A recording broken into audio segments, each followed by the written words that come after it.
We are recording. We are recording to the camera. We are recording to the live stream, and we are recording on Zoom. So this should be really cool. This should be really interesting. We're going to take a look. And this is all in real time and looks good. Looks good. We are recording to the camera. We are recording. Everything sounds good.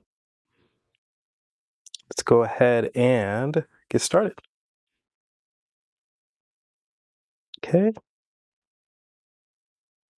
All right. So what I would like to do is I would like to discuss a few things concerning the sports world and strategy. So as a PhD, one of the things that I like to focus on is strategy. And when I was younger, I played quite a bit of sports. I participated in just about every sport, but what really took was basketball. Really enjoyed playing basketball, and I had a good level of skill playing basketball. What I took from being naturally athletic was that I could use my abilities to enhance my probability of whether scoring or playing defense, in addition to using my intellect. So for me, it was important to be physically dominant to the best of my ability. And I was never the biggest guy, maybe not even the fastest, but I'd say I had a good amount of collective ability. I was fast enough where I was one of the fastest. I was strong enough where I was one of the strongest. I was naturally athletic where I was one of the most athletic. I was probably the best at jumping as far as pure ability to jump high. I had a lot of attributes that made me a good player just off the bat of raw talent. And then there was my level of understanding the game, whether it was understanding mental warfare, getting into an opponent's head from a level of fatigue or a level of confidence or a level of mental warfare of just teasing and nagging and just laying over them and just trying to impose my will mentally to let them know, hey, this is going to be a long night. I feel good today. And that was kind of one of the things that I enjoyed doing as a player was bringing that aspect of a villain-like nature, which was really a lot of fun and playful. So I enjoyed that as a player. But one of the highlights from that gifted me the ability to have that villain-like nature was being physically adapted and adept in the sport of basketball. Where in the age I was born in, it was great because shooting was still pretty prominent. Dunking was a big deal, but I was never the tallest guy. But I was smart enough to know where my bread was buttered. If I can focus on a point guard position, I had a chance. I wasn't necessarily short. I'm not necessarily short now. But by all means, I wasn't, 6 foot tall as a freshman in high school. So for me, I understood, hey, I might be the best in my school. I might even be the best in my city. But if I'm going to make it in the pros, I'm going to need to put on some size and I'm going to need to grow a bit taller. And I'm tall enough where I can make the league. But let's be realistic. Everyone that's coming in is the best in their city. Everyone that's coming in from college is the best in their college. So what I'm going to have to do, in all likeliness, is be the best in my position and master the pure position of point guard, which is usually the smallest man on the court. So what I knew was that my odds of making the NBA would probably lead me to playing a good 10 to 12 years, maybe overseas in the European League, and doing some dominant work out there, having perfected the art of making a three ball and having really high efficiency when it comes to shooting percentage and free throws. In addition to that, playing good man-to-man defense, and icing on the cake, While still important, probably most important, even though it's icing on the cake now, we'll discuss that a little later, is the ability to pass the ball. Court vision, the ability to lead the team, control the tempo of the game clock, and manage the game. And that was going to be my job as a point guard, to manage the game of basketball, to keep a certain level of professionalism from the standpoint of, this may be my team, but it's my job to get everyone involved. This is a coach on the floor type of role. This isn't uh, an opportunity for me to go out and just be the best. It's an opportunity for me to do the best for my team. So this was an important role that needed to be fulfilled. And I understood, if I was going to be a basketball player, that this was going to be my likeliness of what was needed for me to make it to the NBA. And why I loved it, I just didn't love it enough. Religious reasons. My family was against me going to the NBA. As a Christian, they felt that would the lifestyle involved would be too tempting. Granted, that was my decision to make. I can see where their hearts were in the right place to try to prevent an experience that could be detrimental. At the end of the day, though, you know, opportunities come and you take them or you don't. And I've never have been one to put blame on past decisions that were not necessarily made by family, but definitely where family had a dynamic and integral role in those decisions forming, like trying to limit my ability to make it to the NBA as a way of safeguarding me from the dangers that could potentially lie ahead. There's a part of me that I can really appreciate where they were coming from, and I have no ill resentment, because at the end of the day, it was my call. I'm my own man, I'm my own leader, and if I wanted to go to the NBA, I would have done it. But I didn't love it enough, which is a weird thing to say you didn't love it enough. It almost sounds like you didn't love it. Not enough for that. Let's talk about the strategy, though, that would have had to been a role in me making it to the NBA, because this is very fascinating. The odds of me making it would have been drastic. I didn't play necessarily long for my high school because of religious reasons, so that was out of the picture. The college I went to was a religious college. My mom's altar mater, which she had forced me almost to go to. Of course, my mom couldn't force me, but she used every ounce of leverage that she knew. Yeah, sorry, an itch. To try to, and we are live, this is a live recording, to try to convince me and ultimately will me to go to her alma mater. And eventually, the options on the table were just too much of a point towards going to her alma mater versus going somewhere else.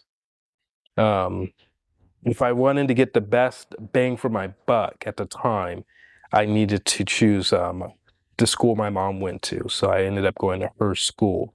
Her school in basketball, why basketball was important to the students and to the alumni, it was nowhere in the rankings. It was a Division III school. It wasn't going to be anywhere, excuse me. It wasn't going to be anything special. Just an opportunity to get an education, really. It was a religious school. There's nothing wrong with it. But as far as a basketball player, from a basketball standpoint, I distinctively remember how bad the basketball team was. I really liked the basketball coach. I really bonded with him. And I thought he was a good coach in terms of everything you would expect from a coach. That said, this was a D3 school. At best, there was nothing. No, excuse me, this wasn't even a D3 school. It was a school that wasn't even in a division. I don't think we could have beat a D3 school. So The basketball team, it just wasn't probable. You know, I would have probably gone on to the team and made some noise, but it wasn't going to do much. So instead, I worked my job, which I enjoyed. I had a great time. I worked off campus at a job I had over the summer and continued on for a couple years. And it was a great opportunity for me to get off campus because I did have to dorm. It was a good opportunity for me to refresh my body and just my mind with the real world versus the bubble that was school. And that was very helpful for me to study and also helpful for me to get away from people that were directly my age. A lot of who had some immaturities they still had to go through, and I could be back into the world that wasn't the bubble of school, and that was nice. Um, Dorming a lot of times in college did feel a lot like I wouldn't say babysitting, but maybe more daycare, if we're going to be honest. At least the school I went to initially. Um, yeah, so it is what it is. Going into the NBA without playing college ball is not very much heard of. It's not something that's impossible. It's just something you're not going to see. So you need to have some sort of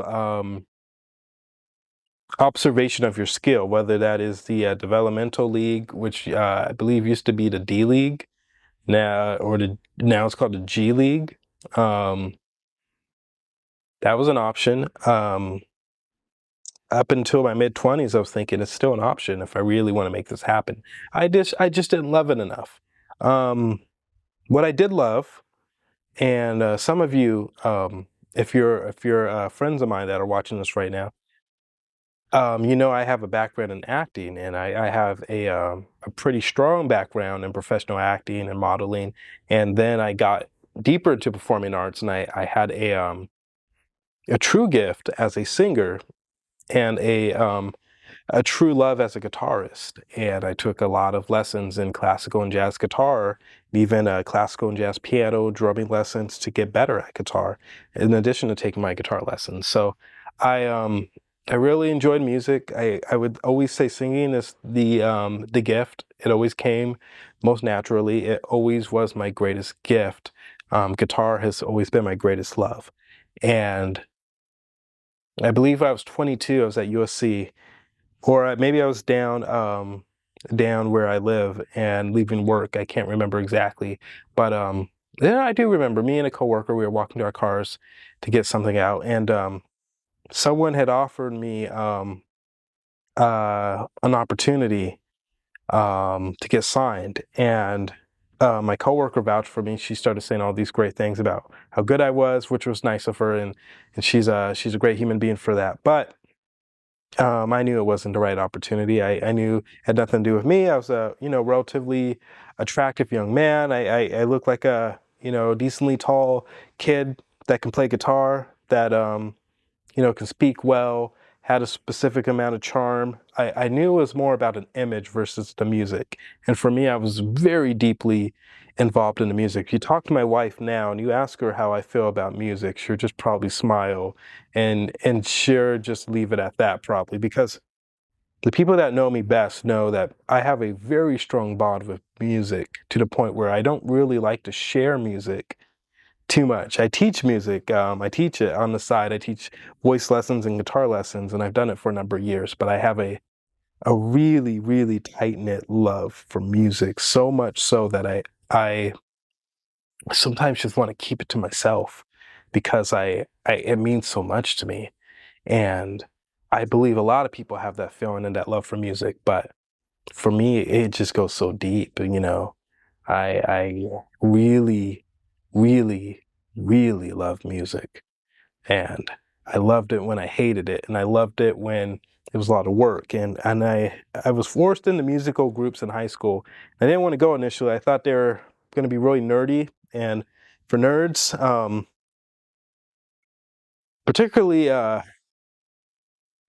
was in a police academy sort of club that was going to put us first in line to be police officers in our cities once we graduated, or firefighters once we were of age. But my family, again, meddling.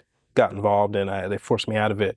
I think my second year, a little deep into the first quarter, and there's nothing open except for a choir. And I was like, I don't want to go to choir. Only nerds do choir.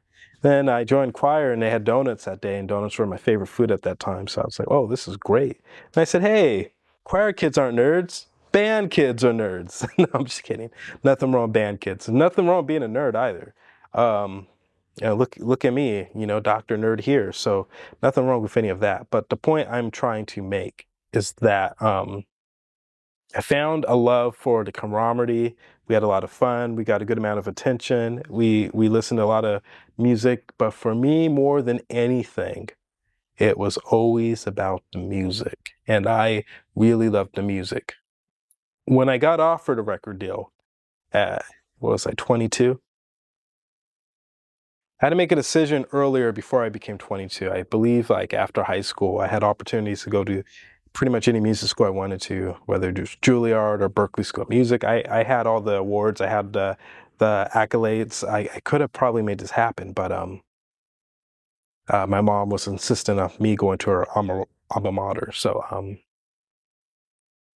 I made a decision. I really did think I was going to go around and play blues guitar and become one of the #1 artists in the world, but I said, you know what? I love music. This can always be my hobby. I can play in clubs like BB King till I'm 80. I can play in a club of 20 people, little dive bar or something, and just play, and that's enough. I can have my day job and play. I don't need to be a rock star. And after that, I realized I love this thing. I love guitar, but I don't have to be at the highest level. Now, the game of basketball is great because you can play it and you can achieve and make it to the highest level, which is fantastic. That said, you can love the game without making it to the highest level. You can still love it. Did I love the game? I loved the game. And I can take a PhD level strategist approach to the game even early on before I even thought about becoming a doctorate. But, and this is the interesting part, but I didn't love it enough. And with that, I'm going to let you ponder on what I mean by that. I will see you all next time. Thanks for checking out this podcast on strategy, and we will talk soon.